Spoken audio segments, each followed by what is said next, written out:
समाजाची जबाबदारी घेतलेली, आंदोलनाची जबाबदारी घेतलेली, उपोषणाची घेतलेली आणि आरक्षण देण्याची घेतलेली. तुम्ही इथं सांगितलं होतं की आम्हाला मुख्यमंत्री शिंदे साहेबांना पाठवलंय, काही मंत्र्यांना सांगितलं होतं, काहींनी सांगितलं होतं आम्हाला देवेंद्र फडणवीस साहेबांनी पाठवलं होतं, काहींनी सांगितलं होतं आम्हाला अजितदादा पवारांनी पाठवलं होतं आणि बच्चूभाऊ कडू साहेब हे आले होते. यांना सगळ्याला विनंती की 17 तारखेच्या आत आपलं जे ठरलं होतं त्याप्रमाणे तुम्ही आत्तापर्यंत काय कारवाई केली 17च्या आत आम्हाला कळवा.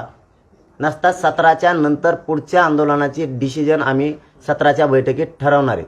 हे तुम्हाला आमची विनंती आहे, कारण तुम्ही त्यातलं एक जणही आत्तापर्यंत आमच्या संपर्कात आलेला नाहीत.